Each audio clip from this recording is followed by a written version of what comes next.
মাছ মাংস খাইতে খাইতে যখন একঘেয়েমি লেগে আসে তখন কিন্তু ভিন্ন রকম একটু তরকারি খাইতে খুবই ভালো লাগে। আজকে আমি ডিমের একটা রেসিপি আপনাদের সঙ্গে শেয়ার করব, যেটা আমি রান্না করছি বেগুন দিয়ে। এটা খুবই মজাদার এবং রান্না করতে সময়ও খুব কম লাগে।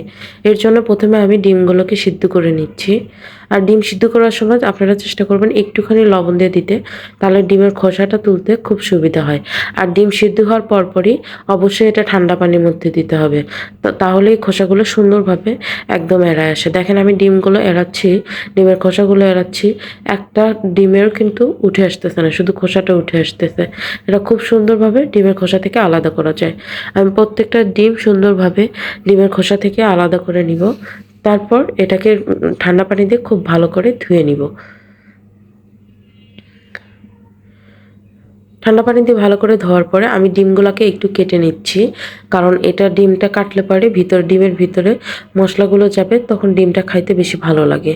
তাছাড়া দেখা যায় যে ডিমটা এভাবে রাখলে ডিমের ভিতরে খুব একটা মশলা যায় না, তখন এটা খাইতে কিন্তু খুব একটা ভালোও লাগে না। আমি এই জন্য এটাকে কেটে কেটে নিচ্ছি। তারপর এর মধ্যে খুব সামান্য পরিমাণ আমি একটু হলুদ দিয়ে দিব, আর একটু দিব লবণ। দিয়ে এটাকে ভালোভাবে মাখায় নিব। লবণ আর হলুদ একসঙ্গে মাখায় নিব। যখন এটা তেলের মধ্যে ভাজবো যেন চারপাশে সুন্দরভাবে এটার হলুদটা লেগে যায়, এই কারণে। তারপর যে পাতিলে আমি রান্না করব সেই পাতিলেই আমি তেল দিয়ে দিলাম বেশ খানিকটা পরিমাণ। তেলটা গরম হলে গরম তেলের মধ্যে আমি ডিমগুলোকে ছেড়ে দিব। ডিমগুলোকে ছেড়ে দিয়ে ডিমগুলো উলটপালট করে সুন্দরভাবে একটু ভেজে নিব। আমি বেরি দিয়ে ধরে ধরে পাতিলটা ধরে ধরে ডিমগুলোকে ভেজে নিলাম। ডিমের গায়ে যখন এরকম একটু ব্রাউন কালার হয়ে আসবে তখন আমি ডিমগুলোকে উঠিয়ে নিব। যেহেতু এর মধ্যে তেল আছে, ওই তেলের মধ্যেই আমি কাঁচামরিচ আর পেঁয়াজ দিয়ে দিলাম। আর আমি যেহেতু এটা বেগুন দিয়ে রান্না করব, আপনারা একটু বেগুনের তরকারিতে চেষ্টা করবেন বেশি পরিমাণে পেঁয়াজ দিতে। বেগুনের তরকারিতে পেঁয়াজ বেশি হলে খাইতেও বেশি ভালো লাগে। এবার এটাকে আমি একটু ভেজে নিব। আমি লবণ দিয়ে দিলাম যেন পেঁয়াজগুলো খুব তাড়াতাড়ি ভাজা ভাজা হয়ে যায়। তারপরে একটু আদা রসুন বাটাও দিয়ে দিলাম। এবার দুইটাকে খুব সুন্দর করে একটু ভেজে নেব। সামান্য একটু জিরা ফোড়ন দিয়ে দিলাম। জিরা দিলে পরে এটা সুন্দর একটা স্মেল আসবে, যেটা খুবই ভালো লাগবে। এটা সামান্য ব্রাউন কালার হয়ে আসলে, ভাজা ভাজা হয়ে গেলে আমি এর মধ্যে হলুদ দিয়ে দিলাম। তারপর এর মধ্যে আমি একটুখানি মরিচের গুঁড়ো দিলাম শুধুমাত্র কালারের জন্য। তারপর গরম পানি দিয়ে দিলাম। দিয়ে এই মশলাটাকে একটু কষায় নিব।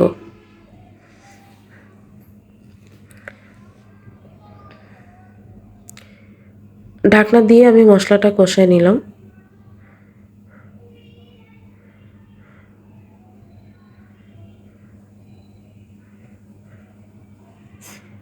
মশলাটা কষানো হয়ে গেলে তেলটা যখন উপরে উঠে আসবে তখন আমি যে বেগুনটা কেটে রাখছিলাম সেই কেটে রাখা বেগুনটা এর মধ্যে দিয়ে কষায় নিব। আমি কিন্তু কোনো রকম আর পানি দিব না, যে কষানোর যে পানিটা আছে পানি পানি সেই পানিতেই কিন্তু আমার বেগুনটা কষানো হয়ে যাবে।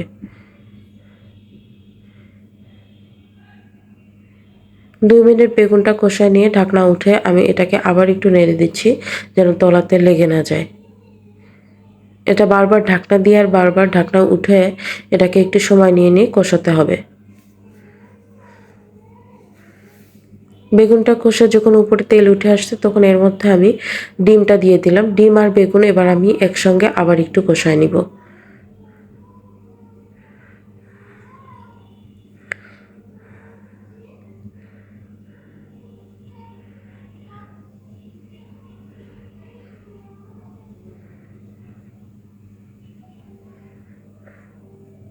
বেশ খানিকটা সময় কষা নেওয়ার পরে আমি এর মধ্যে গরম পানি দিয়ে দিলাম।